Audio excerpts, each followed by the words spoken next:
What's going on, everybody? Welcome back to the channel to another episode of the Nosebleed section. I am your host, as always. And Jets fans, I have to borrow your name. I'm taking it for this episode, the Big Blue Sack Exchange. By I'm joined by my usual suspect, my partner in crime, Benji. What's going on? Or the pessimistic optimist. What's going on? What's going on? What up? And I'm joined by a special guest of ours, a good friend of ours now, a brother, a giant, a big blue blood. He bleeds just like us. I'm joined by Hitsquad Productions. Oh, what's going on, my brother?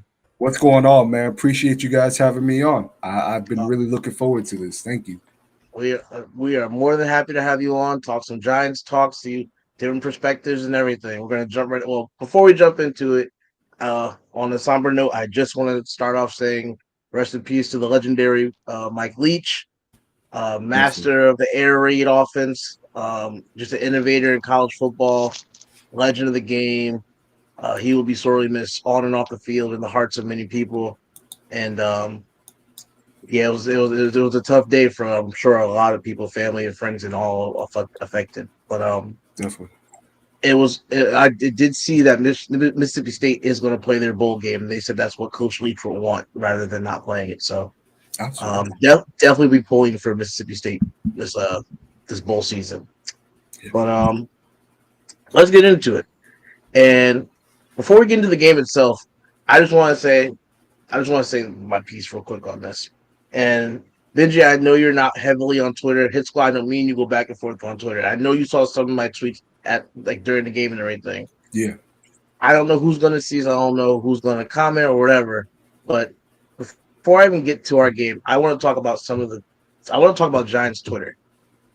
Giants Twitter to me is probably one of the most toxic environments I've ever even been around.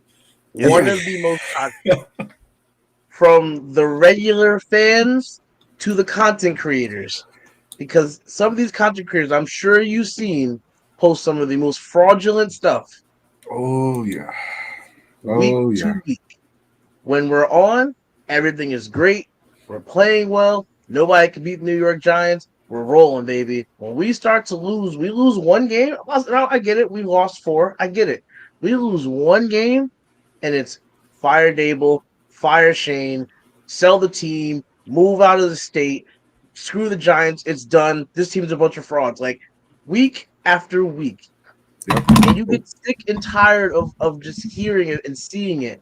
And it'd be the people with thousands of followers that just people just text them and tweet them all day long. Oh, I love your content. Oh, I love this. Oh, I love that. And I sit up here throwing up in my mouth because every damn week we lose a game, everybody jump ship. You know, if you want to jump ship, jump the ship. I don't care. But when you do jump the ship, stay Stay the hell off. off. Stay Mm-hmm. off the ship. Yep. Stay off the ship. Some of you content creators. I ain't gonna drop names. I'm not gonna do it. But I have receipts. Oh, I do too. I'm not. I'm I do saying too. I'm not gonna drop no names. But some of you fraudulent motherfuckers need to just move on.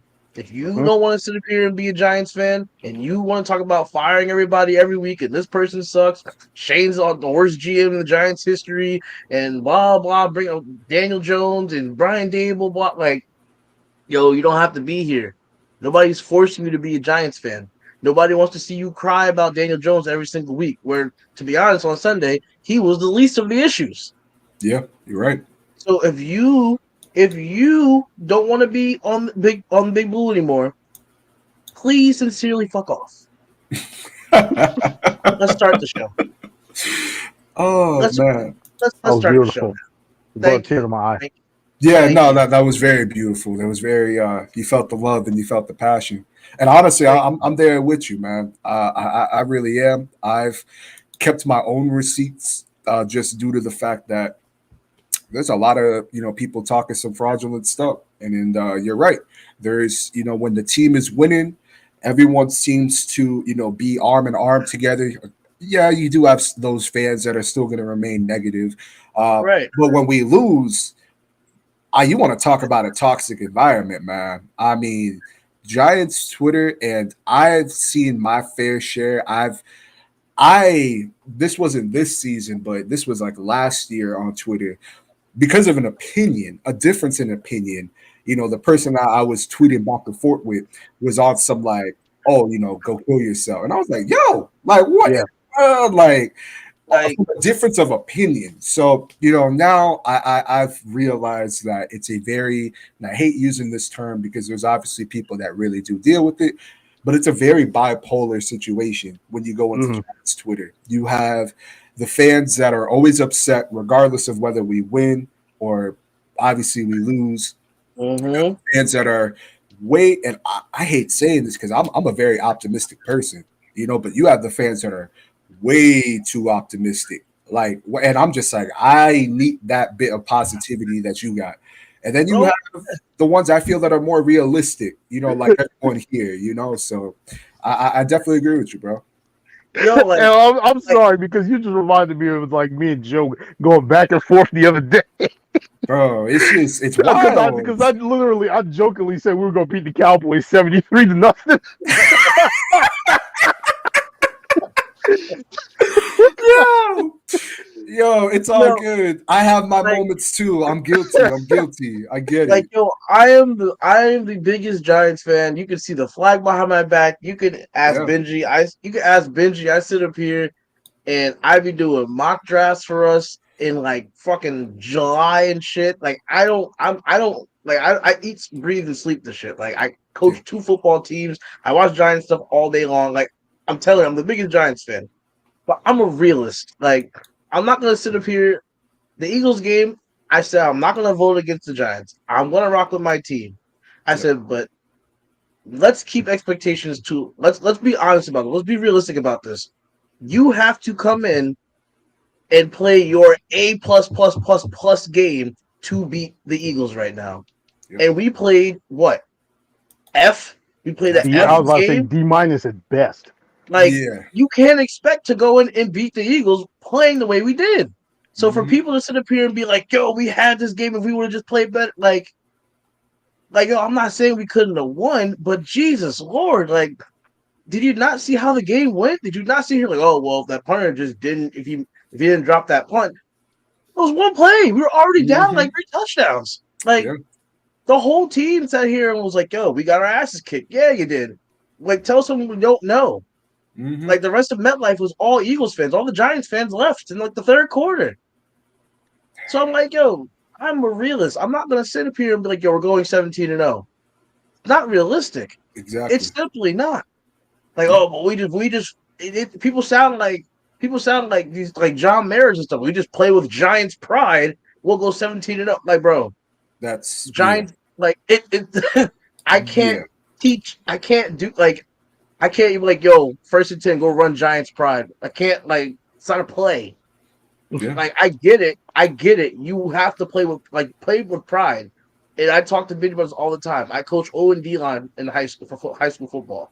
Like, and I always equate it to a fight. You're in a fight right now. You're Yeah. getting your ass kicked. What are you gonna do? Are you gonna lay down and take the ass whooping, or are you gonna start fighting back? And when you watch, and I want to segue this, like perfect segue. I'm gonna segue this into the O line play yesterday. You sat here and Andrew Thomas gave up an early sack. Evan Neal had a rough go of it, as we expected, because against great pass rushing teams like them and the Cowboys, Evan Neal's a rookie. Like, let's just like come on, the Yeah. kid's a rookie. Andrew Thomas struggled his rookie season. Like the kid's a rookie, he's going to have his ups and downs. But that interior line, like, there's no excuse to this. I understand the left guard position is still in flux, but literally, I'll turn to you first, Hitsquad, and I want to get what your take on the O line was, but Yeah. that interior, that guard center guard, like you legit got your ass beat for 15 rounds yesterday on Sunday, and there was no fight back. Like, like, Yeah. No. what do you think about like the O line play so far, or at least this past game? I mean, I think when your first drive is an Evan Neal and Andrew Thomas sack, like they're both having sacks. To me, when that happened, when the drive ended, I said, okay, this is going to be a rough game. I already knew it was going to be a rough game. I'm similar to you, where me personally, I will always hold the mentality anywhere, anytime, regardless who's across from us. I'm gonna give this team a shot. I'm gonna say that we have a shot to beat this team, but I also try to remain realistic too. And I said, this was a better team in every facet. This is a better team than the New York Giants. They could keep this competitive, but if we're being honest here, the Giants are going to lose this game. And that offensive line yesterday, you can make an argument, was either the worst or a top two, maybe three worst performance of the year. I would personally have it as top two. I thought the Dallas game was really bad for the offensive line, but to give up 7 sacks yesterday against that Philly D, which granted, I hate Philly with everything, man, but you got to give credit to where credit is due. That is years and years of good drafting, developing players. They've added some players too to that rotation. They just have a solid defensive line rotation. And unfortunately, outside of Andrew Thomas, and I'm not going to get too hard on Evan Neal, we are still a rebuilding offensive line. I know a lot of people want to see Gates at center. I want to see Nick Gates at center, but he's coming off of a very serious injury. I mean, thank God he's even playing, Right. and I know a lot of people want Feliciano gone. I myself had said I would sit Mark Lewinsky when Ben Bredesen gets healthy, just because I mean what we have right now isn't working. Why Hmm. not? Why not switch it up a little bit? Try something else. Exactly, and I mean, look, was it a good game by Evan Neal? Absolutely not. Absolutely not. It wasn't. But I'm not going to get too hard on him just due to the fact that I think a lot of Giants fans, not saying you guys, but I think a lot of Giants fans have to give this kid some time. Yes, he has things he needs to work on, but I feel like a lot of people should learn from the Andrew Thomas experiment, where people were calling him a bust in his first year. In his second year, they were calling him a bust, even though he was making progression. Now, at least in my opinion, it's unquestionably, he is a top two, a top three tackle in this league. So Yes. I know a lot of people want this guy to come in and be, a Penny Sewell or a Rashawn Slater by week one, but that's just not realistic for Evan Neal. He's going to take time to develop. I think there's a lot of positives you could take away from the kid, but it just wasn't a good game. And again, the Giants they weren't going to win this game even if Adoree Jackson was in this game, even if Xavier McKinney was in this game. I think it would have been a little closer, but even still, we can't stop the run. Poor tackling. Our offensive line is very suspect. We have no wide receivers right now outside of Isaiah Hodgins and Darius Slayton, who, in my opinion, they've been proving me wrong. But on another team, they're number threes. They're Slayton at best If on that. another If team those is another if two. those if that. Exactly. So it was a horrible game, man. I mean, but and I definitely want to get your guys' opinion on this too. I mean, the interior, man, of this offensive line was O just line. Like horrible, the horrible. Not just against Philly, against oh Washington. yeah, It's just they've been going downhill. yeah, Like it's been they started off suspect. like I get it. Like you start off rocky because again for like another season, it's a different combination of guard center guard. I get it. Like, but at some point you have to gel. Like you have the off season, you have the preseason. The first couple weeks it's a little sketchy, and then you kind of gel. Now you're sitting up here and Benji pointed out to Benji. I want to get your take on the O line after this, but like Benji pointed out a couple times during the game, the Eagles are running stunts, and we can't even pick up simple stunts. Like Yeah. the D tackle, for everyone doesn't know, the D tackle is slanting towards the tackle, Evan Neal. The end is looping around and going back at Glowinski, and you got Glowinski looking like he's never played football a day in his life. Hmm. Like so Yeah. simple stunts where all you have to do is stay home. The guy comes to you, or he goes away from you. You push him. You push your tackle and give him a signal that this guy's about to crash down on you. You can pick him up because I got somebody looping in my gut to pick up. Hmm. Digi, what's your take on this whole O-line situation, this whole clusterfuck fiasco, and what do you think? Like what do you do to fix it? Well, first and foremost, let me tag back to the Giants Twitter thing because it actually ties into the offensive line. The most outrageous thing that I heard over the last couple of days, because I actually was on Giants Twitter for this weekend, was we need to find a new left tackle because Andrew Thomas isn't good. That was the most Wow. outrageous thing that I had heard, that I had seen on there. So yeah, Jesus. the Giants Twitter thing is absolutely ridiculous. But like I said, tying into that, um, this actually with him, I want to say goes back to I want to say when he was.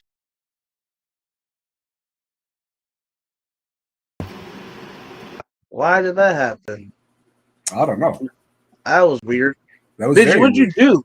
What I did didn't you do do, anything. bitch? I was standing here talking. Dang! I was speaking, and apparently I destroyed everything. Like Calm yourself down. You were speaking literally facts, and they kicked. had to shut you Like, down. They word. kicked me out. You know. Yeah, Yo, you just want talking to say something blasphemy. too real. You better Elon relax. Musk. Elon Musk got me. You know. It's like we shut this down right Talking now. about Twitter, huh? Not Yeah. on my watch. You should have been Andrew bringing us Thomas up. Yeah, trade, not on my watch. Yeah, yeah, I'm saying.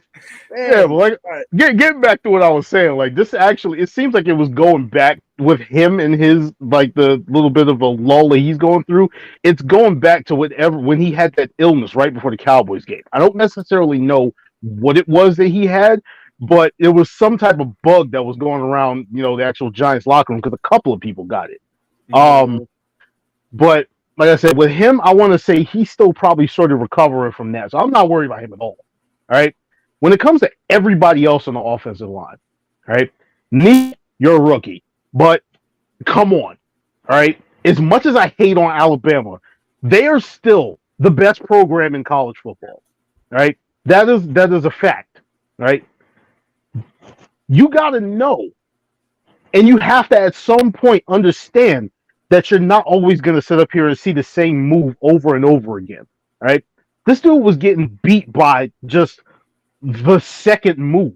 All right. I'm gonna crash down real hard on your outside shoulder, and then I'm gonna hit you with the slowest spin move possible and leave you 5 yards away from me. Yeah. I don't know what was happening with him on Sunday. I know he had a one. I want to say it was the first sack, that the sack that he gave up on the first drive. That when he actually tried to catch the double move, he slipped. So I don't know. Maybe it was the fact that he's not used to playing, on like wet turf versus like wet grass. I don't know if that's the situation, but I know he was having some issues on Sunday. That being said, the rest of the offensive line, y'all got to get it together. All right. It is absolutely disgusting to watch because you can sit up there and you watch our defense that has guys like Dexter Lawrence, guys that are like legit playing for, like, and I jokingly say this, all right, and I'm hoping I'm not speaking anything into existence. I've said it before. He's playing for his Minnesota Vikings contract because they take every defensive tackle we ever had. They do. They do. I hate that you said that because that's funny as hell. But we, they ha- do. we have Leonard Williams, who he wasn't playing on Sunday, but and it showed because our run defense was just that much worse. But the Awful. thing is, like, you have these guys, and because of the fact that you're going up against a competent offensive line on the other side, they're getting it's taken them a second and a half, a little bit longer to actually get into the backfield to stuff these runs, to stuff these pass plays and everything, and break down the pocket for the quarterback. Daniel Jones is back there. He snaps the ball, and I can count a half a nanosecond, and there was a dude breaking through our center Yeah. Yo, Yeah. word. already Right. in Like, his face, and I'm just like, I'm seeing everybody sit up here, and I'm not going to give the man any excuses. Like, yeah, it's been 4 years. I understand what everybody's complaint is, what everybody is saying when it's just like, all right, at some point you got to show, all right, but you also on the other side need to understand that if he goes somewhere else and lights it up, don't sit up here being like, you know what? Why couldn't he do that with us? Because you're looking at why. Yeah. You're You're absolutely looking at right. why. Mm-hmm. You're yep. right. And that's the truth. It's the truth. I've actually, it's funny you bring that up because I had that conversation literally with someone last night on Twitter where, I said, if he doesn't get re-signed and he goes to another team and succeeds, it is what it is. I mean, even if you look at the circumstances right now, man, I mean, outside of Andrew Thomas, He ain't got a line to work with. He ain't got no wide receivers. Everyone's banking on Daniel Bellinger, who I like. But in my book, I don't have him as a tight end one. I really don't. And I know I might get a lot of criticism for that. I have him as a tight end two, which isn't a slight to him. But I mean, right now, these are the cards he's dealt with. I think it still has to be held accountable for the offense, but a lot of it's not on him either. Yeah, he has his things he has to work on, but I feel like a lot of it's not on him either. Because, like you said, man, I mean, there was way too many times, not just this past Sunday, but just throughout the season, where I'm like, hey, yo, this man ain't got no time. And then you have, these Twitter GMs, and I hate saying that because some people might get offended, but It you have is what these it Twitter is. GMs that are like, he should have gotten the ball out quicker. He should have done this. He should have done that. And I'm like, yeah, it's easy when you're pausing every second, on your computer to see that. But by the time this man is dropping back, he got someone in his lap already. And if it's not a defensive player, it's his offensive lineman getting pushed into his lap because they can't hold their own outside of Andrew Thomas.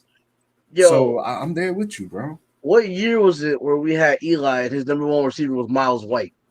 What year was that? Because Probably Damn. that's what 2017. Yeah, I was gonna because say because that was a while ago. because that's what this is reminding me of. People Mhm. were sitting here bashing the quarterback. Now I get it. Look, Daniel Jones, yes, you could, like you said, you could pause all 22, and you could look at different angles and be like, oh, well, he missed this guy. And I'm going to talk about that too. Like, Daniel Jones, yes, he has recently looked like he's been missing some targets downfield. It seems like he's scared to take a shot. He's scared of a big play. But it reminds me almost of Eli. One, I have no weapons behind me. I have Saquon, great. I have no offensive line to block for him. Defense is going to have a field day on him. That's why Saquon's on a pitch count anyway on Sunday. His shoulder's all messed up anyway.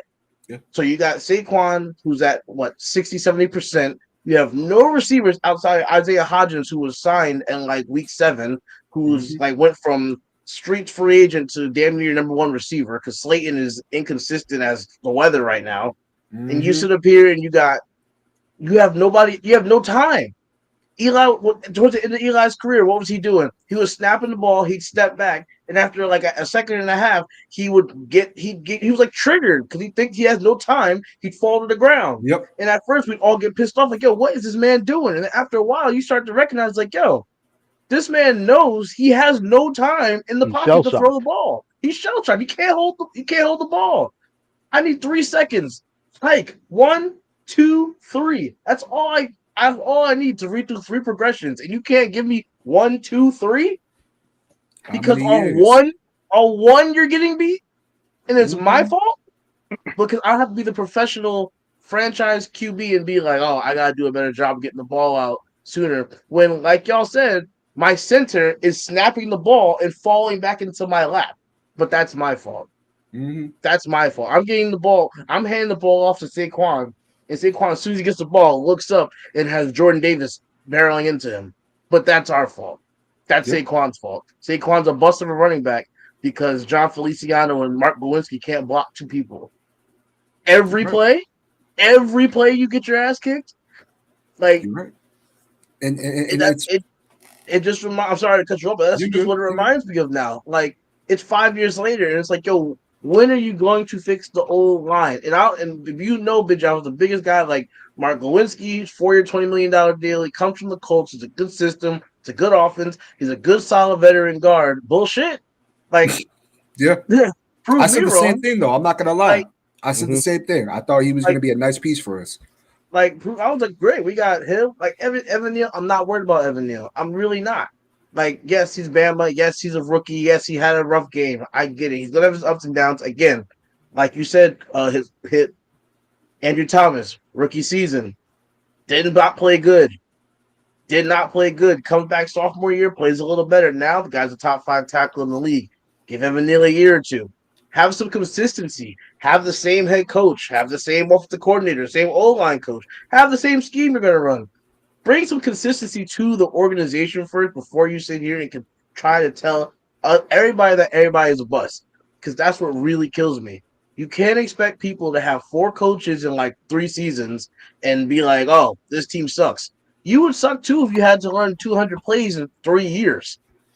Yeah, Like, you're right. and you don't know what's what anymore. Like, I got one coach came in and he taught me to block like this. Then he got fired. Then I brought another coach in, and he only lasted half the season, but he told me to block like this, and he got fired. Then he brought another coach in, and I had to learn to block like this. And now that whole regime is gone, and now I got to learn from this coach, and I got to block this way. I've been taught how to block 4 different times, 4 different ways, but 4 different people. Yeah, Hmm. you're right. You're right. And you know, it's Make it make funny. sense. It's funny you bring up, Eli Manning sliding down and whatnot. And I know, I believe it was Benji that brought it up in terms of stunts. How long has it been since we could say we've had an offensive lineman outside of Andrew Thomas that could pick up a stunt? Like, it's been quite some time, and it just feels like year in and year out. That's one thing that the offensive line struggles with. And now I'm not going to sit up here and act like I'm a coach, because I'm not. I'm not. I've never played offensive line, so I'm not going to sit here and act like I know what I'm talking about. But it's been a constant problem for the Giants in terms of the offensive line for years now. For years, no matter who we put there, it seems like they cannot pick up a stunt to save their lives. I thought it was bad last year, but this year it feels even worse. And I mean, my video is still up. When we signed Mark Lewinsky, I was very ecstatic. I thought, okay, we're getting ourselves a solid player from the Indianapolis Colts, who are known to have, at least in what, the last 2, 3 years, a top three, maybe a top five offensive line, over there. Mm-hmm. So to me, I'm like, oh, we got Evan Neal, we got Andrew Thomas, we got Mark Lewinsky. I mean, those are three pieces right there that the Giants are working with.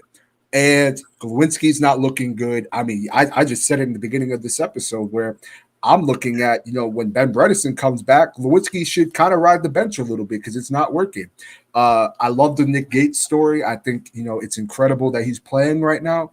I would put him at center, but even at that, the Giants should still, in my opinion, look at centers. Whether that's in the draft, whether that's in free agency. I know Azudu is, some may say, the long term answer. I think he's had little moments here and there where he's looked pretty fair. But even then, man, I mean, our interior is bad. It is bad, and it shows up week in and week out. And I mean, in a rebuilding year for the New York Giants, is it something you want to see, especially when Saquon Barkley and Daniel Jones are, right now playing for a contract? No, I don't want to see my quarterback get slammed into the ground constantly. I don't want to see Saquon Barkley get kind of getting pushed back because his offensive line is falling backwards, and then he has to bring it to the outside again, or he's not picking up yards because we're not creating holes on the offensive line. Like, it's bad, man. I mean, we could talk about Saquon all day and his shoulder and the neck, and he didn't look 100% on Sunday because he wasn't. I mean, there's a lot of different factors right now, and the Giants have to get it together. Um, I had a fan yesterday come at me crazy because I said, the Giants could, they're still fair in the playoff race, and I know a lot of people might say playoffs, but it's like the facts are the facts. They're still in the hunt. Like Yeah. if they beat Washington, they're for sure still in the hunt. So, if they do manage to find a way to squeak into the playoffs, I mean, they have to get something done, not just with the offensive line, but with the play calling. I mean, because teams are starting to figure out this offense if they have not already, which I believe they have. And it's becoming way too predictable. There's a lot of different things going on with this team. And the Giants are going to have to make some tough decisions this offseason, man. They really, really are. And regardless of how it goes, whether they extend Saquon and let DJ go, you're going to have fans upset about that. Whether they keep DJ and let Saquon go, you're going to have fans upset about it. Whether they let both go or bring both back, there's people going to be upset regardless. So, Oh yeah.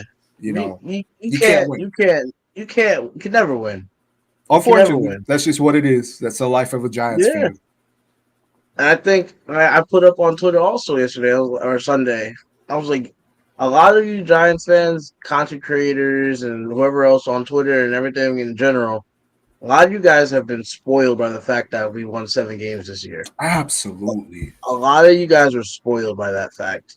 Yeah. Like, I understand, like, we're 7-1, 7-2, whatever. Like, I get it. Like, We start off great. We won most of the games that we should have won. I understand that. You have to understand. You still have to look at the roster, though. You have to look at the team.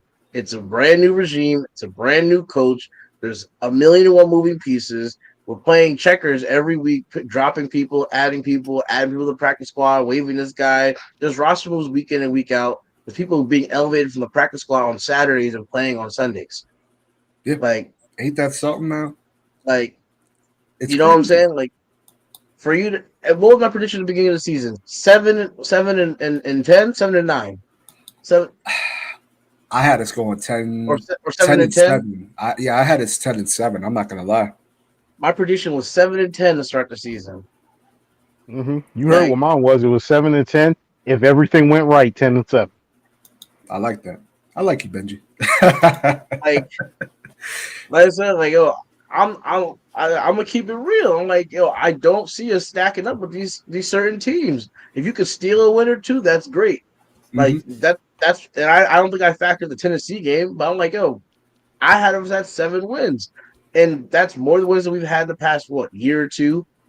And again, new regime, 1,001 moving pieces, people playing under contract years, people who are going to leave after this year, letting go of Bradbury, letting go of Martinez, letting go of a lot of these people that pieces that were key cogs in our team. Like Yeah. there's a lot of roster turnover. There's going to continue to be. It's like, but for you guys to sit up here and we're 7-2, and you're like, oh, we're going to the Super Bowl. Like, whoa, like Yeah. Yeah. pump the Nah. brakes, I pump I the I, brakes. I have some content creators I work with that I consider fam, and they've been pumping out the 11-6, and obviously for a while I was on that train. I thought it looked feasible. When we were what was it, like 6-2. I'm like, okay, shoot, like we possibly could be, but I'm gonna still stick where I'm at. I mean, obviously it ain't gonna be 10-7 now because of that tie, but I mean, in a year again, where we are winning games. I mean, I think obviously you can critique the team and you can acknowledge when Joe Shane does something wrong, but at the same time, these are more wins than we've had in the last 3-4 years. Hell, Like, we Like, win two more. We tied the total wins from the last 2 years. ain't that something? Like, like it's just wild to me. And you're right. You're absolutely right, Coach. Where people are spoiled, and I hate saying that. Like, people are spoiled, and it is what it is. I hate saying it, but it really is true. We need patience it with the sucks, man. Like you want to see progress in your team finally. Like you see Mhm. progress. You're like you're sick and tired of seeing 3-win seasons and what Yeah, Joe Judge had absolutely. putting on the field last year. Like with Jake Fromm being our quarterback and us running QB sneaks on third and down and shit like that. Like you get tired of seeing that. And we won 7 games. We ripped off a good chunk of wins this year. Nobody saw us winning. Nobody saw us winning 7 games. Like, to be completely honest, nobody saw us. Yes, I understand people are like 10-7, 11-6, great. Those were BS. Giants No, fans. exactly. We were Giants fans. Yeah, it happens. I mean, because for me personally, and I talk about this often. One of the things that I wish that this fan base could, and I hate saying this, develop because we just can't seem to do it. A lot of people in this fan base had a tendency to really just bash the hell and trash their own players. And you don't see that with Philly fans. You sure as hell don't see that with Cowboys fans. You don't see it with Washington fans. Like, I just don't. Maybe I'm wrong. Y'all can correct me. I have not found another fan base. Even the Texans. I have a boy that's a diehard Texans fan, and he even be telling me like, I don't see a lot of what you guys got going on in like my Twitter sphere. With the Texans fans. Even if a player is bad, they're on our team. We got to rally behind them. That do not happen in the Giants community for the most part, because I've never. With Odell, it was different, and I've had to state this: it's different. I have never seen a player like Daniel Jones divide a fan base, and he don't even do nothing. He keep his mouth shut. He don't trash no one. He don't throw on anyone Ain't under doing the nothing bus. playing. Like, he don't even like. I think we saw him once get aggravated at a receiver, and that was in Jacksonville. Yep. And I said to Marcus myself, I Johnson. was like, where the hell is this been? Like, I want more of this. Like, where's that been? But I have yet to find a fan base that degrades and trashes their own players and team the way that some Giants fans do. And it's sad. It really is, because then they're the same ones that complain. Well, why does the media count us out? Why does the media say this about the Giants team? Why do they say this? And it's like, because you guys are the ones in front of the parade. You guys are the ones saying that this DJ kid's a bum. You guys are the ones saying that Saquon is a bust. Like, and what do you think the media does? They're going to feed off of that shit. You don't see Philly fans doing that, even when they're having a down year. So it's just, I don't know, man. That's something I could be wrong again, and I'll gladly admit if I am. But that's one thing that's always bothered me with this Giants fan base, man. You have a few, a good handful that will back this team and still critique this team. You can do both. But I'm aware that there's problems with this team, but you will never hear me drag a player through the mud like they do with Daniel Jones, man. I'm sorry. And I'm not even one of these big Daniel Jones supporters that think that he could do no wrong. So, I don't know. Speaking of Daniel Jones, Benji, I want to ask you this. So like we were saying like a couple minutes ago, DJ seems to be like hesitant to pull the trigger, and lately it seems like in the past couple of weeks, again, people have been stopping the all 22, and they've been seeing he's been missing a lot of downfield targets. And like, do you think that he's just missing because he's just reading them, or he's trying to get out of pocket? He's trying to get out of the pocket, and he's just missing what's downfield. Or do you think he's become gun shy or hesitant? Like, what do you think about like what all the talk about that, Andrew? I think it's a combination of let me not make a mistake, something that could really cost the team because of the fact that we have to play perfectly in order to win, Yeah. as well as his internal clock being just that screwed up right now. Because like I said, I've stopped the all 22. I've seen when they're sitting up here talking about, oh well, there were a bunch of throws, and what makes it so much worse is you'll get guys that'll sit up there. Like I believe it. Don't quote me on this. I think it was Art Stapleton that put this out there, talking about when Brian Dable was like, "Yeah, we missed some downfield stuff or whatever." Right? Mm-hmm. There were some plays that we left out on the field, and everybody ran with it, waiting for the all 22 so that they could take a look and they could start ripping Daniel Jones apart with it. That they were waiting for it. It was literally like a bunch of dogs waiting at the fence for you to drop the meat over for them. That's what they were doing. So, like, and I stopped the plays on a couple of them. Now, granted, the video that I saw only covered the first half of the game, but the plays that I saw, I think there were 6 plays in total in this video. I think one of them was on DJ. Yeah, I want to say one was on him, that he could have hit somebody else when he went to the underneath target. But like I said, it seems to me like it's a bit of a combination of both of them, where he knows that the interior of the offensive line is suspect, so he's trying to compensate for that. I'm not inside the man's head. I'm just looking at what I'm seeing from like the actual replays of the plays that is going on for him in real time. Mm-hmm. And I'm sitting up there looking at it from my thought process is, all right, I see my number one target. All right, he does not have his man beat just yet, and this is something like on Daniel Jones that he has never been able to do. Like since the start of his career in the NFL, he does not throw receivers open. All right, he doesn't. He will wait for a receiver to get open before he launches the ball. Yep, you're right about that. Yep. That is something that is a critique that I have of him that he honestly needs to get over. All right. So I can see the thought process with him. All right, my first receiver is Hodgins. My second receiver is Slayton. All right, 2 steps drop in the backfield. I'm looking up. Hodgins has not beat his guy yet. Before I even turn my head to see where Slayton is, I got, what the hell's his name? From Washington. Jonathan Allen. Oh, Jonathan Allen. I got Jonathan Allen coming at me looking like a bear, jumping at me, coming out of the eye like a falcon. I'm like, bro. Yeah, you're right. You're right. So I'm thinking to myself, like, oh yeah, all right, I see why he didn't go to his downfield target on that one, and he tried to hit Saquon out of the backfield on this Mhm. particular play. All right. The other thing, and granted, this doesn't necessarily go directly to him, and this kind of sort of, I don't know if we're going to touch on this today or whatever, but I give Mike Kafka hell.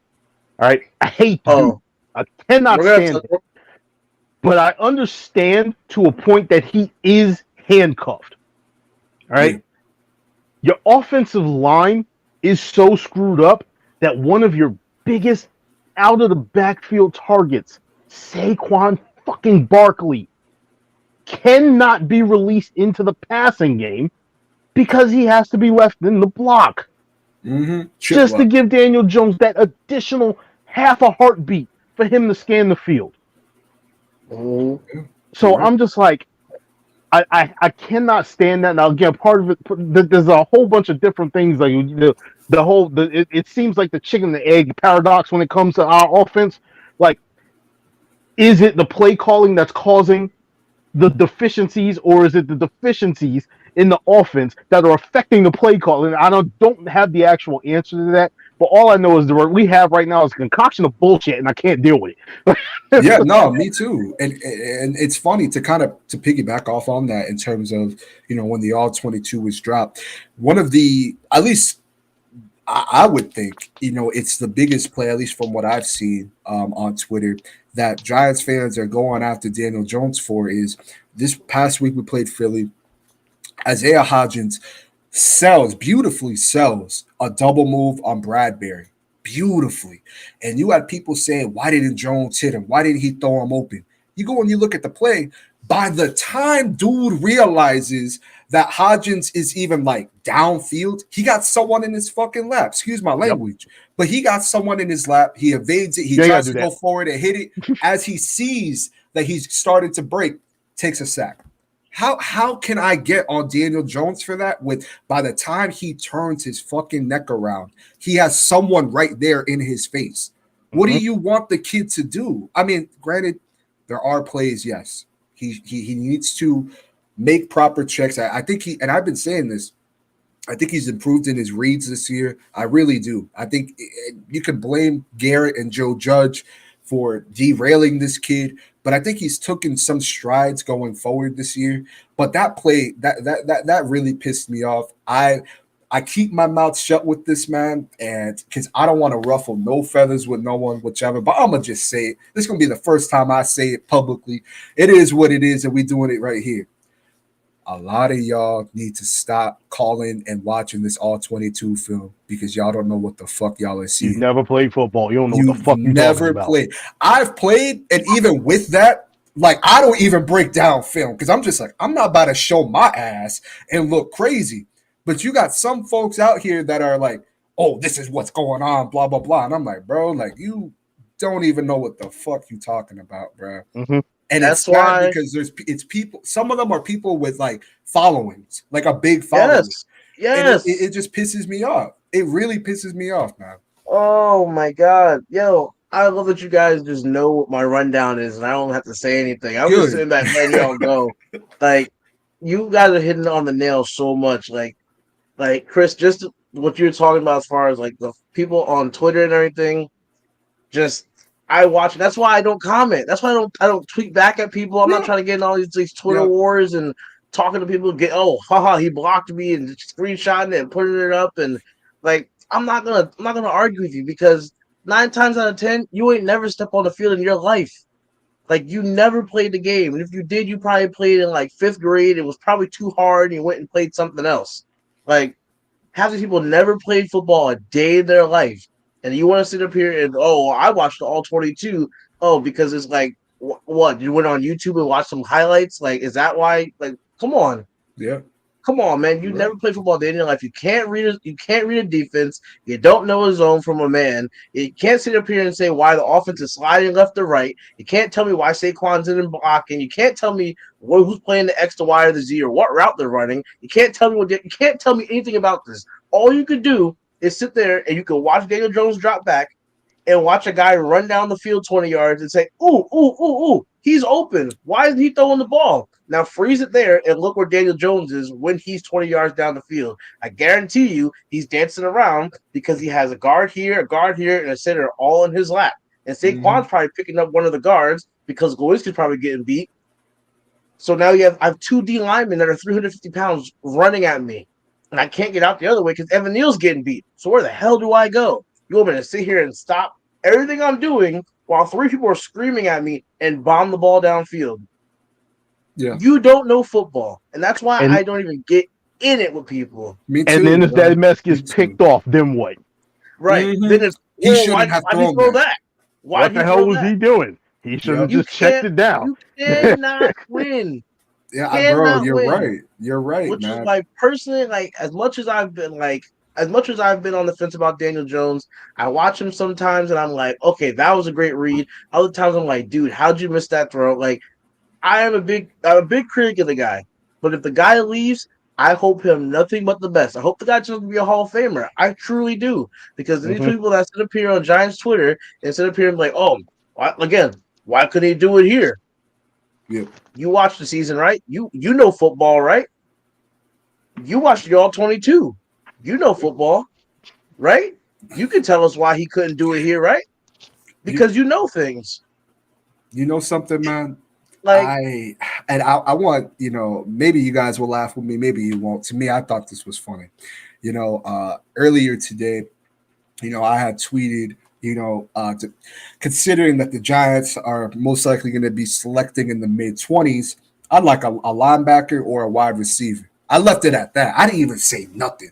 And I had someone DM me, you forgot the quarterback. And I'm like, knowing that we have a hole at linebacker, corner, wide receiver, interior guard, where like we have all of these holes and you're just so focused on the quarterback. I get that it's the most important position. I get it. But if I could fix these other holes and if DJ's not the guy, knowing the next guy that I bring in is coming into a better situation than what this kid went through, I have no issues with that. But you have fans that'll say, oh, yeah, we have all of these holes. But the quarterback, we need to get one in the first round. And I'm like, well, what about the interior?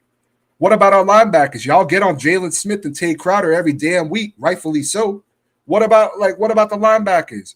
What about corner? You don't know if Adoree Jackson is gonna play well next year or stay healthy. Then what? You gonna run out with Fabian Moreau again in the Cordell Flats? Like, bro, we got a lot of holes. We have a lot of Brian holes on Gilbert. this team, and y'all are just focused in on like Daniel Jones. And to go to your point, Coach, for me, man, you have these Twitter GMs that will click pause, and be like, DJ should have done this.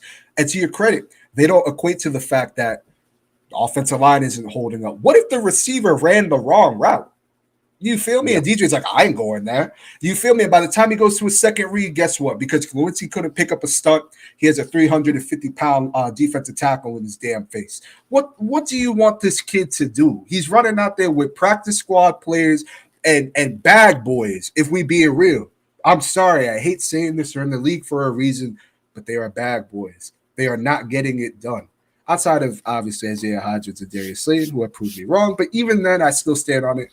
They are threes on another team. They just are. So yo, I mean, like, I want to move on to the other parts of the ball, but case in point, what you said, like, outside, like, Hodgins has come in and has been like our best offensive player in the past like 2 to 3 weeks.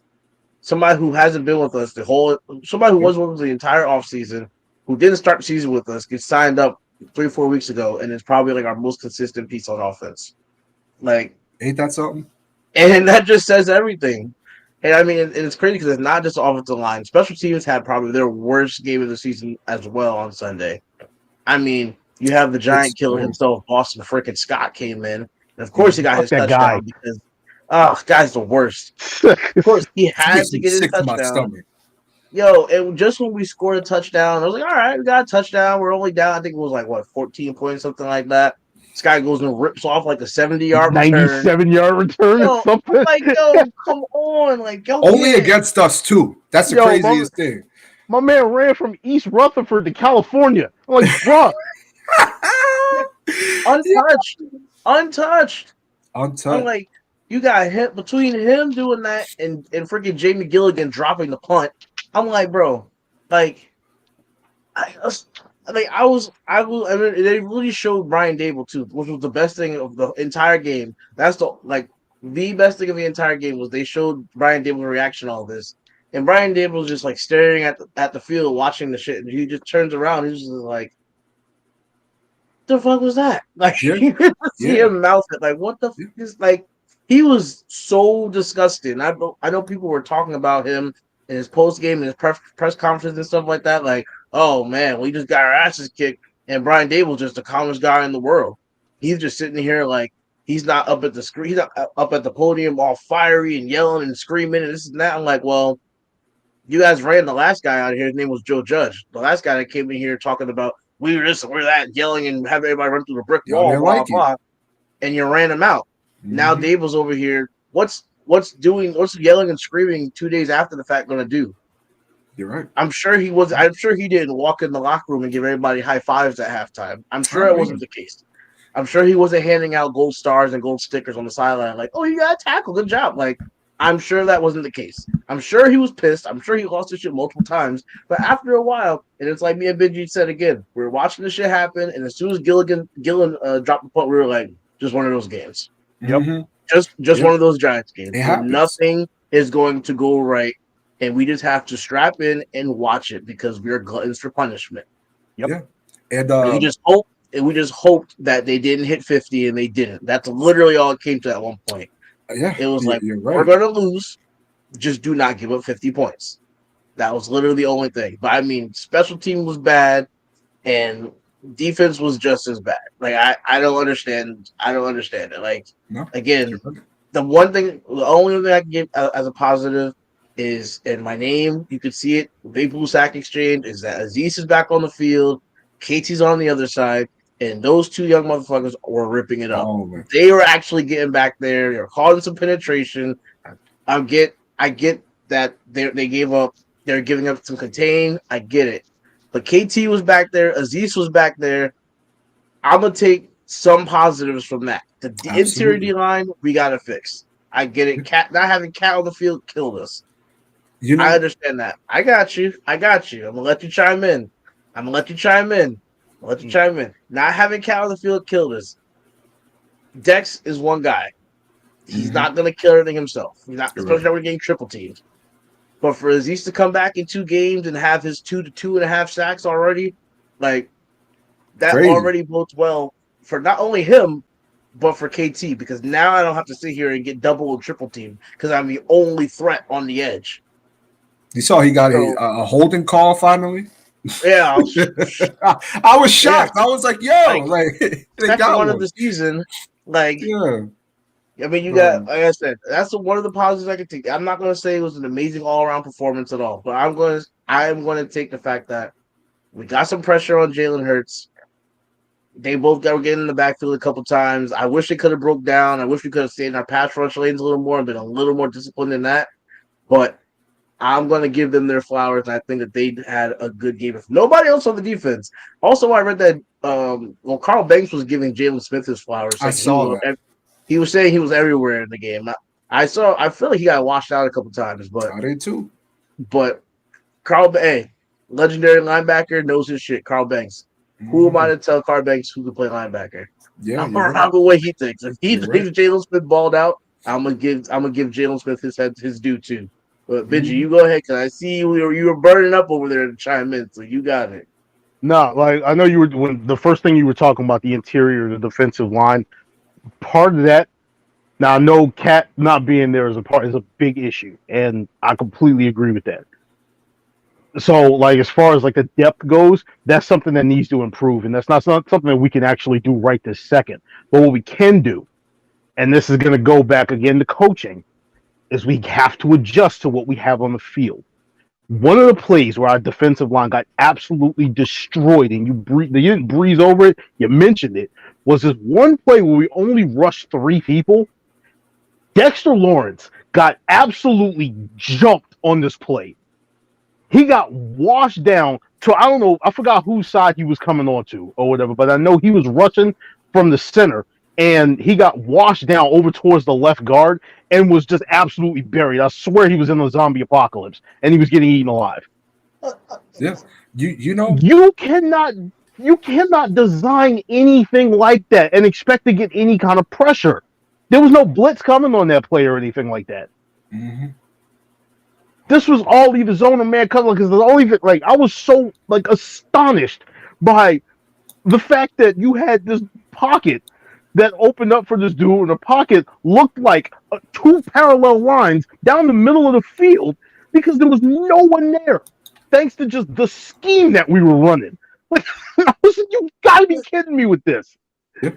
So when it comes to that, I know right off of the bat that anybody who has followed anything that I've put on any kind of social media, any message board, because everybody knows that I go all the way back to Sports Wrath and the whole Giants message boards and everything like that. The old New York Giants message boards and shit, back when Kerry Collins was the quarterback. So you can go back and fact check me all you want. I wanted Wink Martindale. All right. So I'm not going to sit up here and hide behind that. But the fact is, you still need to be available and able to change. All right. If you're seeing that you like what you're running is causing an issue, you have to be able to adapt. All right.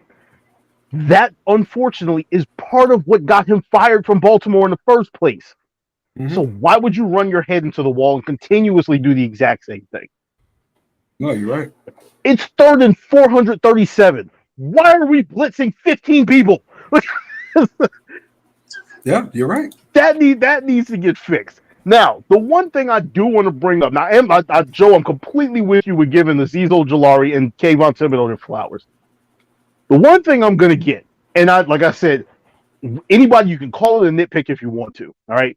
Azeez Ojulari, you cannot get stonewalled by a running back.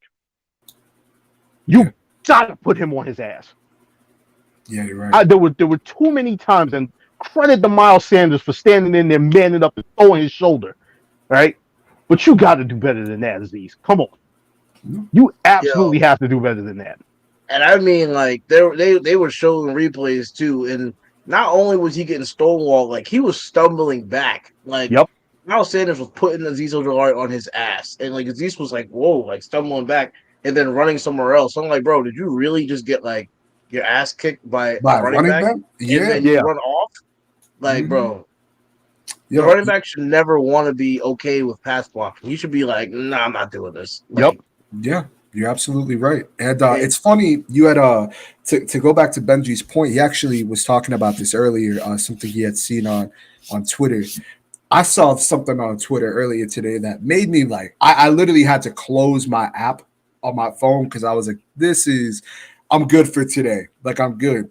And I'm not going to say their name. Y'all can go find the tweet. Believe me, there's people roasting them. You can go find it, where they had put out it was like a topic conversation where they were like, should we get rid of Leonard Williams next year? And they were talking about the cap savings and then the dead cap. And it was like the Giants would save $12 million, but the dead cap is $21 million. And I'm like, what are we talking about here? Like, what are we talking about here? Like, y'all were complaining that the interior looked bad with Philly running all over us. And guess who wasn't in the lineup? Now, I'm not saying that if Leonard Williams was in the lineup, this would have been a closer game. The Giants would have shut down Philly's run attack. No. But Leonard Williams, I feel, and Coach, maybe you can tell me if I'm wrong, I think a guy like Leonard Williams only helps the people around him on that defensive line.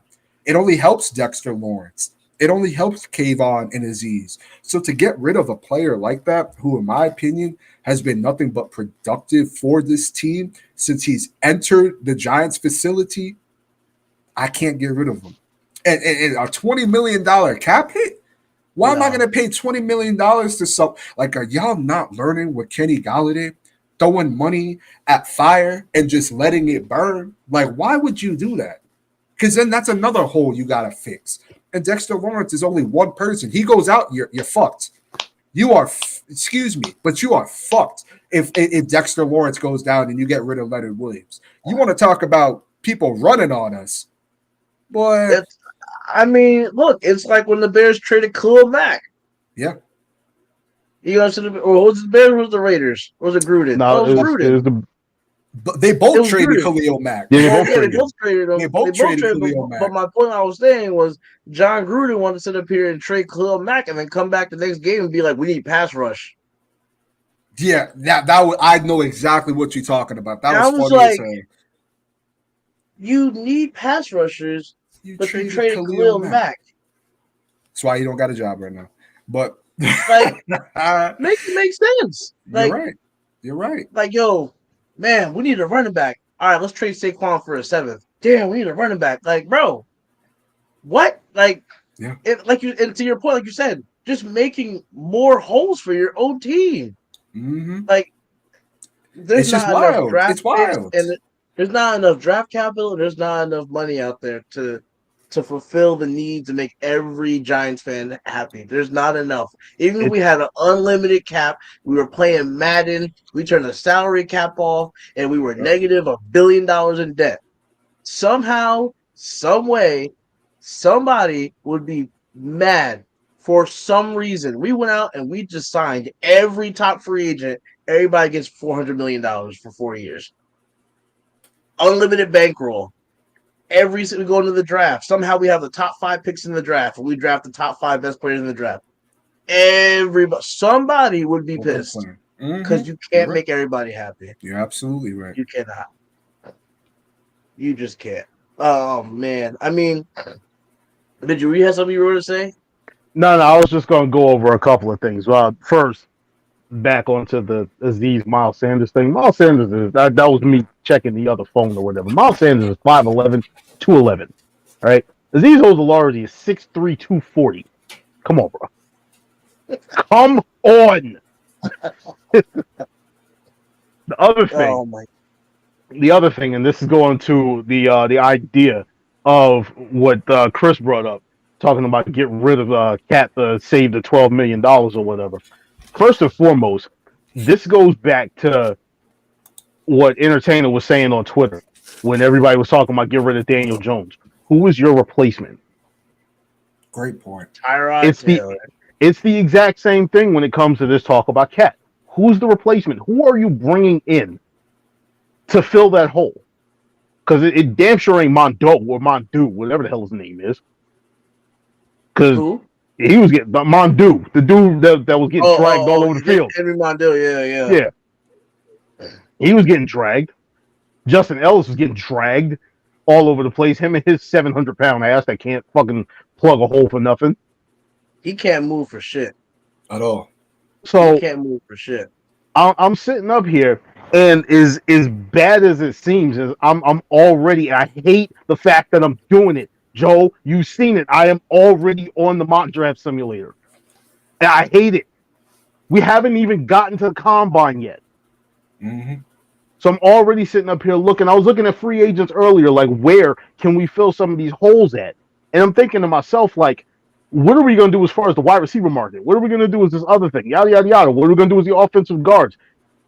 There's nothing even out there. Unless people start getting cut, the free agent market looks like shit. Mm-hmm. So, I mean, and my biggest thing was, and I bang the table for this every week.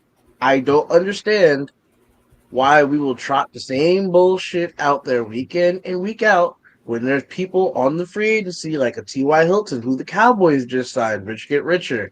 Yep. Like every corner that's available, Kevin King's available, Chris Harris is available. Like, I don't understand. Every week we want to trot out Nick McLeod, we want to trot out Zion Gilbert, we want to trot out these same people, and they get their ass kicked every week. They got abused by the Cowboys. They sat here, and AJ Brown was running free, wide open for the Eagles. The Redskins, you got McLaurin and Jahan Dotson abusing these people, and we just keep putting them on the field every single week, and I don't understand why. I understand you're strapped for cash. I understand you got $2, 3, 4, $5 million in cap space. I understand that's all you got. I get it.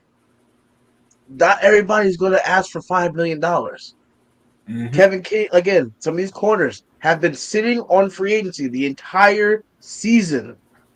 They're not going to walk into your organization and be like, nah, bro, I need at least 10 mil. You can, there's the door. Get out. I'll get somebody that wants to play for $1 million.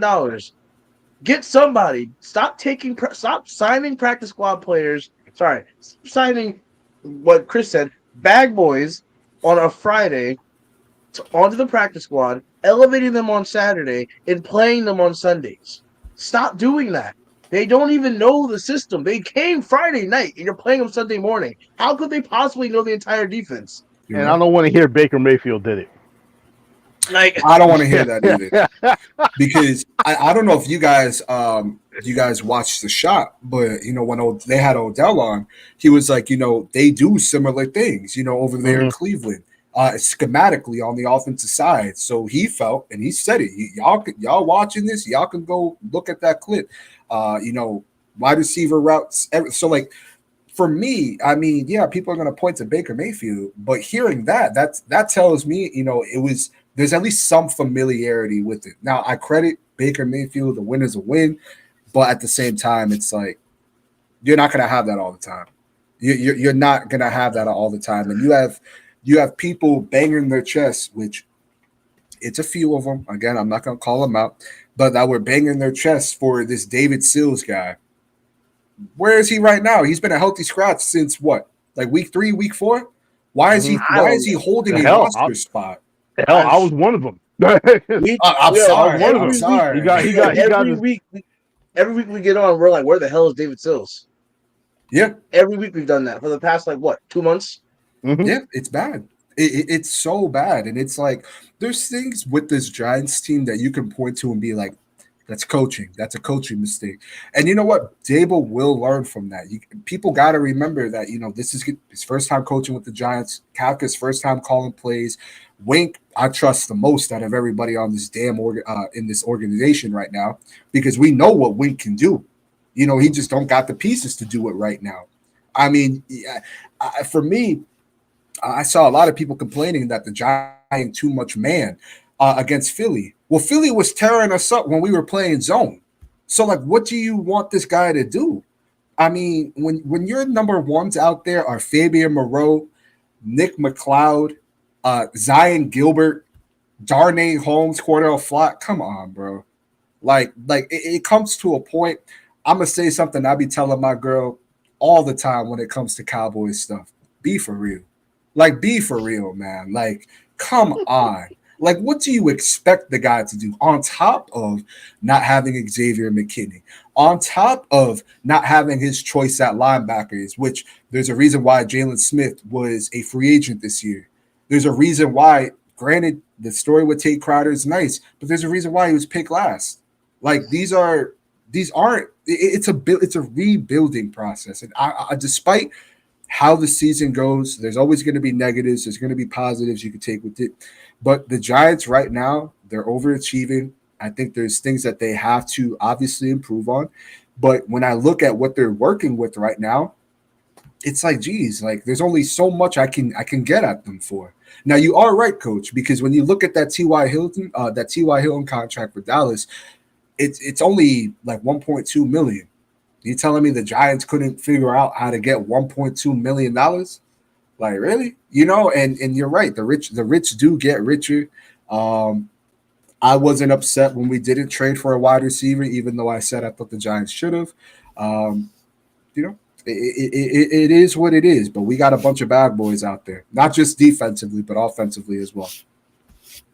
Yeah, I couldn't agree more. And honestly, like it's like I said, or like I was gonna say about, I was gonna talk about the defense in general. Um, yeah, I completely agree with you. I know you talked about earlier, talking about getting a linebacker and the linebacker court. To me, when I'm sitting here, and I'm almost to the point where I'm just like, yo, why not just put like, why not just put Landon and Tony Jefferson at linebacker? Like, because what else can it, like? It can't hurt you. Yeah. It can't, you can't be doing worse than you are with Tate Crowder and Michael McFadden. Like I would keep repping. Like if you're going to move off of Jay Crowder, which it seems like they're probably going to do because they phased him out a lot. The only reason he was playing so many reps this game was because Micah got hurt, got banged up, and walked off to the sideline. I think he limped off for a bit. But other than that, it seems like they're going to phase Tay Crowder out. And if that's the case, cool, fine, whatever. But again, if you brought Landon in, Landon hasn't played. Has Landon played in like the past like 3-4 weeks? Nope. I haven't He's seen been a him. healthy scratch. So I'm like, and I know they brought Tony Jefferson in for this past game. He played, but I'm like, you brought in Tony Jefferson, who is a safety linebacker in Wink's defense coming from Baltimore. And then you got Landon, who we know can't cover me. So put the dude in the box and let him be a linebacker. Let him blitz. Let him come downhill. Like it can't hurt you anymore. And if anything, you have more experience on the field. You have two people that are going to be dogs and go after it and go get it. They're not going to sit here and be like a Tate Crowder getting washed every play. Like, because to me, it's like, what are you doing with these practice squad people if you're not going to play them? Because after the season, unless I don't know if you can even sign Landon or Tony Jefferson to a futures deal. So after the season's over and they both go for agents, like what was the point? You brought Landon back for 2 games, 3 games. Like I don't see a point in it. So we're sitting here elevating and bringing in the same street free agent corners every 2 weeks, just picking up and dropping like just the same people at corner. But you got 2 people who are veteran, proven players down on your practice squad that you refuse to play, and like that's the one thing that baffles me the most. I'm just like, there's certain people on and the linebacker core, corner, and receiver that there is talent available in the free agency for us to go get somebody. We haven't made any type of move to do that. Like now, I understand Isaiah Hodgins. I knew him out of college. And I know he went to the Bills for a bit and everything. I understand he's a Bills pickup because of Shane and Dable. I get it. The kid's proven his worth, and he deserves to come back next year. Absolutely. I'm not the biggest fan of Slayton. I'm not going to lie. I'm not the biggest fan of him. Benji knows that. I don't like his inconsistency. The drops are killers. Again, you're a receiver. You're number one. You're literally probably only job written down for you in the book. They're going to say, oh, block on screens and play. Your job is to catch the goddamn ball. If you're a receiver and your drop rate is 15% of the passes thrown to you, you don't need to be on my team. And the fact, and the worst part about that is the drop rate is better than last year because last year he had a 22% drop rate. If you're a receiver and you only catch the ball 78% of the time, you need to go. Mm-hmm. I'm sorry. So everybody's like, oh, Slayton's this, Slayton's, he's at number 1. No. He's not. I don't want him. I don't. If I can't trust you to catch the ball, why are you sideways? If I can't trust you to catch the ball and you're a receiver, you're of no use to me. You're right. Of no use. You're right. I'm still here. I gotta respond to something real quick. You're good. But it's funny because 2 things, right? I said this year, the Giants should get rid of Slayton, yada yada yada, and obviously he's proved me wrong in that respect, right? He's been as inconsistent as he is. Our go-to right now because that's what we have, and Isaiah outside of Isaiah Hodgins, right? And when I look at Slayton, man, I mean, you think of that play. I think it was against Washington where he drops it, right? It would have been not only just a big play, a big time play for the Giants, and would have set them up in field goal position, but it hits him right in his hands. He doesn't come down with the ball. You had fans not getting upset at Slayton, but going at Daniel Jones saying he needs to throw a better ball. My man, if you look at it, he has 2 hands on the ball here. He's falling backwards. He hits the ground. The ball comes out. How do you if you have 2 hands on it and you're coming down with the ball? What do you mean the quarterback got to throw a better ball? Like your job as a wide receiver, if you're going to be an NFL wide receiver, I feel you got to catch those balls. You have to catch those balls, especially when the game is on the line like that. But you're right, though, Jonathan. He has been our go-to because we have nothing else. And I don't know if you guys saw this. I mean, this is going to be very interesting, but it was tweeted like 30 minutes ago. I got a notification when we were doing this video that Richie James now is in the concussion protocol. Yep, so he I may heard not about be that looking earlier. to play. So who's going to step up now? We ain't got no one out there. The funny thing about it is now what you're probably going to end up seeing on Sunday is Slayton move to the slot Oh, because Slayton is the only guy that we have as far as a wide receiver that can actually play that slot role. you're It's right. going to be him, Galladay, and Hodgins. I'm gonna be Is honest with you, bro. I wouldn't be shocked, and even if they don't play Galladay, Yeah, I would not be shocked if they don't. I wouldn't be shocked if they said, "All right, we're gonna roll out with Hodgins, Slayton, and David Sills," or this guy that they just picked up from Jacksonville, who I have no idea who the hell he is. ooh, because Like, I didn't even see that. yeah, I'll read it to you right now. I got you. His Yeah, name. like, because I'm sitting here, like, I didn't even know about the Ricky James news, so y'all just dropped that on me. And I mean, Yep. and he's been our second most consistent piece. Like The one after who's hurt. Hodgins, Yeah. Yeah. like The he the had the one person. get he had the Oh, go ahead, sorry. go ahead. No. You good. You good. I cut you off. No, My I bad. was going to just say like he had the one freaking forgettable game in Seattle where he screwed us. Yep. But I mean, not for nothing, the guy's been another one of our better pieces on the offense. So I mean, I Yeah. don't mind. So having him down sucks too. But No, again, you're right. you know what comes down to too? I wish we would have kept Alex Bachman.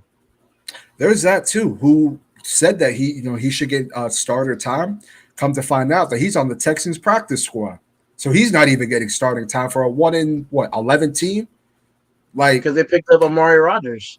who balled out for them against Dallas, which I mean, man, it's really frustrating. It really is because, again, to your point, we have guys that are not playing, that are sitting at home when Sunday comes. That money, that those resources could be allocated to players that can actually come on the field and play. Why do you have David Sills on this roster still? Why look, not for nothing. I mean, I understand you bring in this Zion Gilbert kid, but you just brought in Tony Jefferson and Landon Collins. Like, what are you getting another safety for? Now, I might be in that minority. That's just me.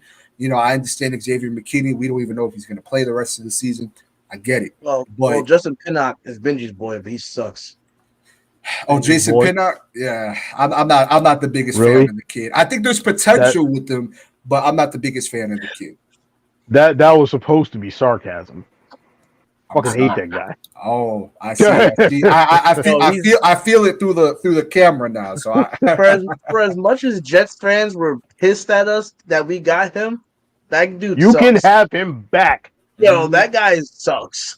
He He's is if some that's what you were cheeks, freaking man. out about, like y'all lost Jason Pinnock and you were all pissed. Take him back to Gang Green because he sucks on Big Blue. He can't do anything. He can't tackle. He can't read nothing. Like Mhm. Jesus. You got the name of the guy who we signed, the receiver, by the Yes, way? I do. So he's a wide receiver and a kick returner as well. Jaded Mickens. He's from the Jacksonville Jaguars, Oh, okay. Okay, I know who that is. but he's getting signed to the practice squad. Just another guy, in my opinion, with Richie James going into concussion protocol. They had to do something. But That's a punt return move. yeah, because who are you going to put at punt return now? I mean, and then even that, we I could got a talk. name. Who? I got a name. Who are you going to say? Adoree Jackson? Pimpleton. Pimpleton. Exactly. The guy that we took from the Lions Yeah. because he was balling out the whole preseason and offseason and was shitting on the first team and returning punts for touchdowns all preseason, and we stole him off the practice squad for the Lions, and he's been sitting on our practice squad the entire year, and we haven't elevated him one time. That guy, Pump Pimpleton. Oh no, we need punt returners. Yeah, for sure. Can I ask y'all something? Because I think this is a conversation we're talking about. How does Thomas McGahee still have a job with the Giants? I And the have special no teams- idea. Yeah, it's been Outside of- horrible all year. It's been Outside horrible of all year. blackmail, I would outside hope, of man. blackmail, I don't know. I'm gonna be honest. I told myself, I said, you know what? He is probably one of those people that is genuinely like a good guy and like a really nice guy. And you don't want to get rid of him because for the culture, you can't get rid of this guy, For the But culture. it's just, bro, it's not working. Get the guy out of here. It ain't working. He seems I'm- really cool. I drink with him, but it ain't working. Special teams has been ass all year. I think he either uncovered or personally took some lingerie photos of John Mara. That has to be the only reason. No, you're not even lying, bro. Because I ask myself week in and week out, and I hate saying this before kickoff comes out. I ask myself, how are the Giants going to mess it up on special teams today?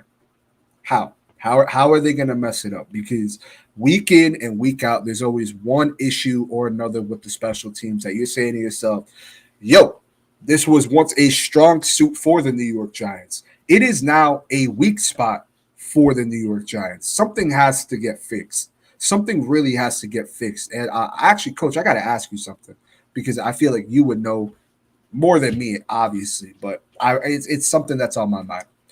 Every team in this league runs a rub route, right? Why is it that when the New York Giants run it, we have someone downfield, an illegal man downfield, or it's holding, or this, or that, and it gets called back. OPI is what kills me. I don't get it. I don't get it. And then you got Dable popping a blood vessel on the line with the refs. And I'm like, you're coaching this. Like, what do you mean?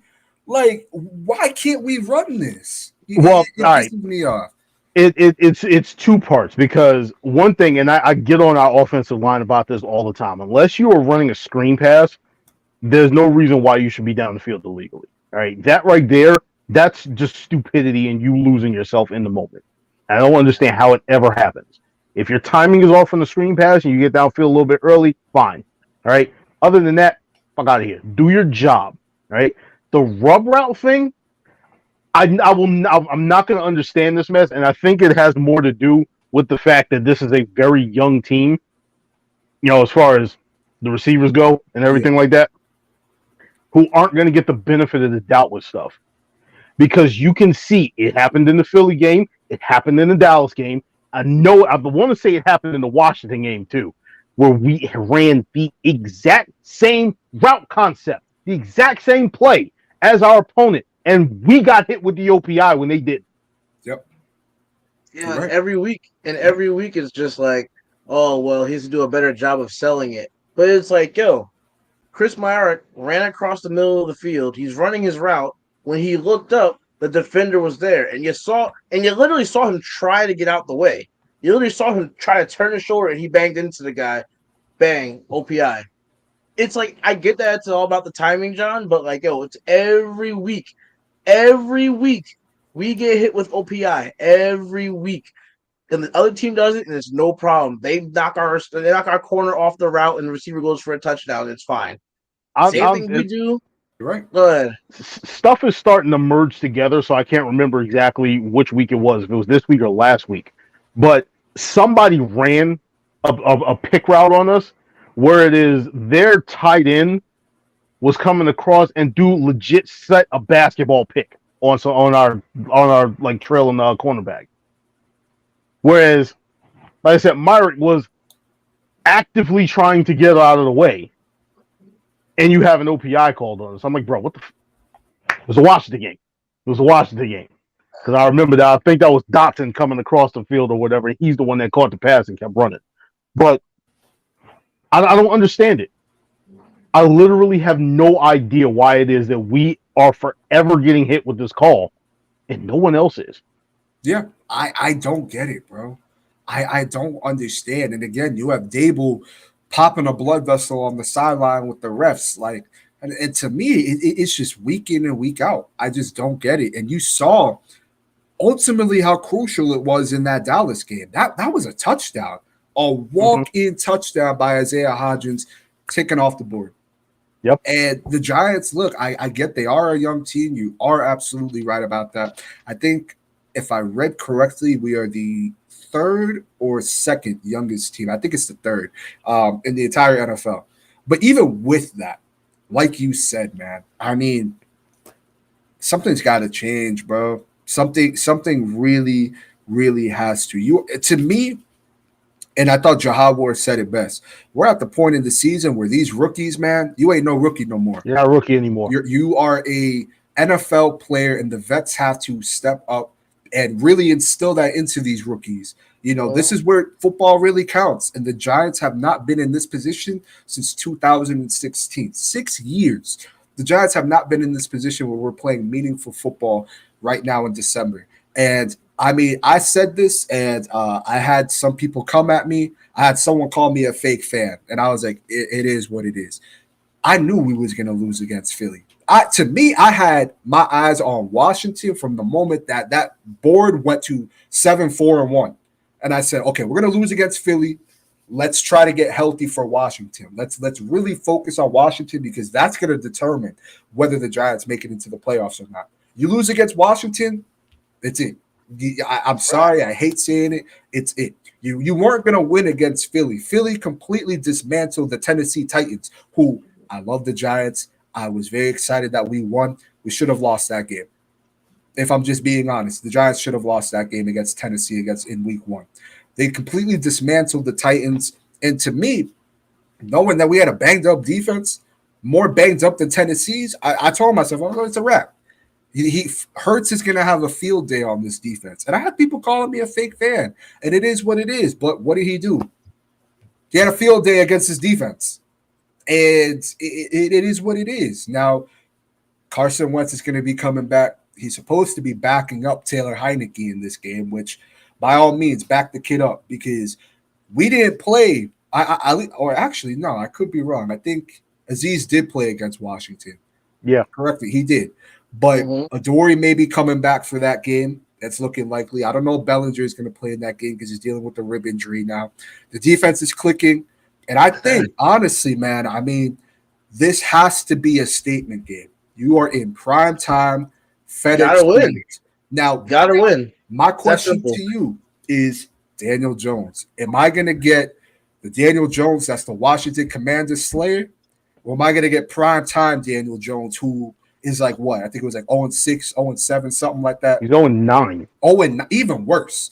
What Daniel Jones am I going to get? I hope I get the one that slashes the Commanders, but we're going to see, man. I mean, if they play the way that they did on Sunday, especially that offensive line, the Giants are going to win this game. They're not. Here's the thing.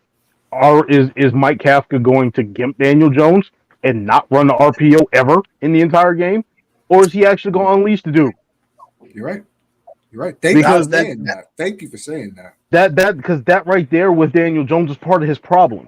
You are holding his game back when it comes to the fact that you are not using his legs.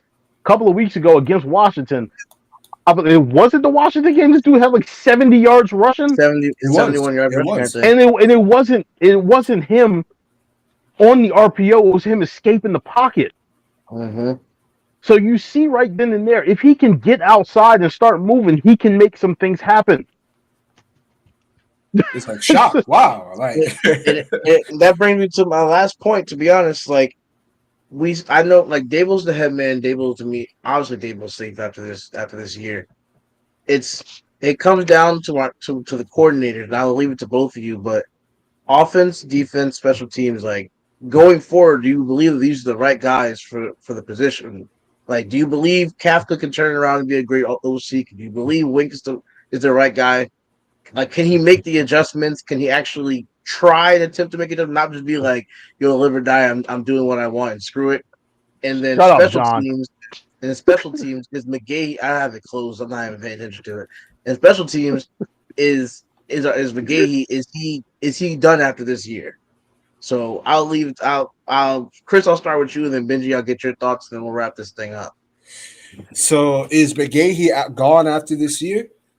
Is that the question? I think so. I'm going to be honest with you. I think as Brian Daboll gets his fingerprints more and more on this organization and on this team, I think we are going to start seeing more of Brian Daboll's guys. I think we are going to start seeing Joe Shane's guys in this building, at least from the player standpoint in terms of Joe Shane and Brian Daboll and coaching with Brian Daboll.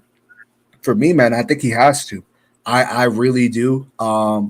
And it's not a slight at Thomas McGahee because he is having a bad year, but I just feel, man, I mean, if you're going to have a new regime come in, I feel that you should have that coach should have the ability to bring his own people in, and he has for the most part. But I just something is telling me McGahee's going to get let go this year. You're going to see some tweet, or if you guys are watching this on Facebook, a Facebook post where the Giants are bringing in someone to do special teams, and he just somehow has ties to Brian Dable, whether that's in Buffalo, Alabama, Miami, etc. Like, it's going to be someone that Dable has ties with. And I think, honestly, again, McGahee's a good guy. He's a nice guy. He had, I thought, a strong special teams unit last year. You can make an argument for the year before, but it's not working out this year. It really isn't. So I would say yes. Visual, what do you think about McGay? You think he's out of here? McGahee probably needs to be out of here. The joke on one of the websites I follow is that the reason why he's there is because he's one handsome son bitch, as far as what they say on the site. But I'm just like I'm tired of seeing it. Like there's a constant when it comes to special teams and everything, and it's probably you brought up the last 2 years. I want to give the credit there, and like I said, just Giants fandom in general might actually murder me for saying this, but I want to give the credit there to Joe Judge because of the fact that Judge was the special teams guy coming here. So I think that came in as a focus for him, so it improved like from like years before that because with Pat Shermer, with Ben McAdoo, and with parts of Tom Coughlin, it wasn't good. Like, Right. You're Or right. You're right. it wasn't good. So, like I said, like McGahee's one of those guys that's just been hanging around for a while, and I'm like, I'm over it at this point. As far as the other two go, Martindale, I'm willing to give Martindale the benefit of the doubt. Like he has a track record. We knew what to expect when we got him, so it's not like we're seeing anything different. This isn't a zebra changing stripes or anything like that. Kafka, all right. Let me put it to you like this: Kafka with me has one more year. Turn it around next year when you got some weapons and you do some type of improving with the offensive line. Show me what you can do in that case. Other than that, all you're showing me is that the Kansas City line of thinking when it comes to the people that are out there, the reason why Eric Bieniemy ain't never get a job yet, it's the same reason why Mike Kafka don't need one right now. Is because the brains of that operation is and always will be Andy Reid. Absolutely. Absolutely, bro. I'm there with you. I'm gonna be honest. I give Kafka one more year. I'm gonna give him the benefit of the doubt. Just I feel he has the most proven track record on that coaching staff. I mean, obviously outside of Dable, but Wink definitely. I'm not gonna get on him. There's things he has to work on, but I'm not gonna get on him. Kafka, he has to expand the playbook, man. He really, really has to. And if I'm being honest here, and I could be wrong, bro. You have what is it, like 4 games left in the season? Yep. Take the crutches off of Daniel Jones. Let the kid ball. Let him make some mistakes. Let him play. I just want him to be more free in this offense because it looks like he's playing to not make a mistake. And I don't know if that's the coaching staff. I don't know if that was the past regime, and he's trying to still overcome that. I don't know. I'm not in that locker room. But what I can tell you is that there are times where I'm saying to myself, damn, it kind of feels like they are handicapping this guy. They want him to play careful ball. I mean, and mistake-free ball. And I could be wrong again, but I just you got 4 games left. You either go to the playoffs or you go home. Like, shoot. I think it's a mixture of everything, though. I think just What? ridiculous. DJ is a peacock. You gotta let him fly. I pulling can't. the other guys. Guys are crazy. It's just I think it's a mixture of everything, though. I really do. I think it's him trying to overcompensate because he hears probably since he's been in the league, he's heard what he's been doing wrong, and somebody's telling him to do something a different way. And as much as these people don't want to, everybody's human. People are human. Absolutely. Like, it don't matter if you're sitting here, if you're a professional in the league or anything, and I'm not active on social media, I'm not active on Twitter. Cool. You don't think this guy hears stuff about him getting just slaughtered every single week for his first 4 years of his career? You're right. You don't think that has a toll on anybody? Like, yo, I'm human. I'm a professional. I understand it. But what if you're getting told, like, if you're getting told for 4 years straight, yo, this guy sucks. He sucks. He's not it. He's not the answer. He can't do this. Can't do that. Everything is just wrong of what I've been doing for the past 4 years and 3 regimes with 3 different coaches and different OCs and different QB coaches. Like, and I have a coach now that sees one of my better assets is running, and he won't let me run. Like, tell Lamar Jackson to stop running. Like, you know what I'm saying? Like, I'm like, tell Lamar Jackson, yo, you can't run anymore. If you're gonna RPO, just hand it off every time or pull it and throw it. But you're a pocket passing quarterback now. You're not a scrambling QB anymore. You can't run. Don't run. You run, pulling you. Like, it just doesn't make sense. You're gonna put a crutch on somebody's game, and then you're gonna sit up here and criticize him, saying he's not good. You don't want him, obviously. Like, if that's the case, you've made your decision. You want him out, so let him play his 4 games and be gone. If that's the case, if that's how you're gonna play the kid, this is what it is. Don't handicap him, and then sit up here and talk about how bad he is. You're not playing to my strengths. You're right. Let alone I have no O line. My running back's shoulder and neck are messed up. My tight end one who just came back is now back out because his ribs are messed up. My best receiver you just picked up 5 weeks ago. Yep. And you're telling me I can't use my legs to run. Mm-hmm. Yeah. Like, it's not. I'm not going to say let DJ cook, but at the very least, give him access to the microwave, bro. Thank you. Like, damn, they're not even letting him in the kitchen. Like, you're right. Like, that's the thing, though. You're right. He should at least have like access to the kitchen. He should at least be able to use the microwave. Like, I'm not saying, give the guy the wok with the oil, put it on the gas stove. But damn, bro, like at least let him use the microwave. You got him using you got this guy bringing the food, and then you're cooking it for him instead of letting him do it. I don't know, man. That was a horrible analogy, but you get what I'm saying. Like, what's good, AK? My man is not allowed to cook. He's not allowed to cook. They're not. Not even with the easy bake oven. Mm-mm. No. Oh no. Not even with the easy bake oven. They're letting him put. They're letting him put Maruchan in the microwave. The little microwavable noodles. You put the water in. You put it in the microwave for like 2 minutes. They're just like, yeah. Dinner served. Like, you got. That man's not cooking. That man's not cooking nothing. That man's eating turkey and cheese sandwiches. That's it. Oh God. That's it. Somebody took the crust off the bread for. Oh my God. This analogy's going on way too long. I love it. Man. Having too much fun over here, man. All right, we're done with this. We're done. We're getting out of here, man. Thank you to everybody that commented, show support, like, share, as always on Facebook. Check us out, the Sportsmark Analyst. We'll try to do better next episode. Hopefully the Giants can come back with a victory formation.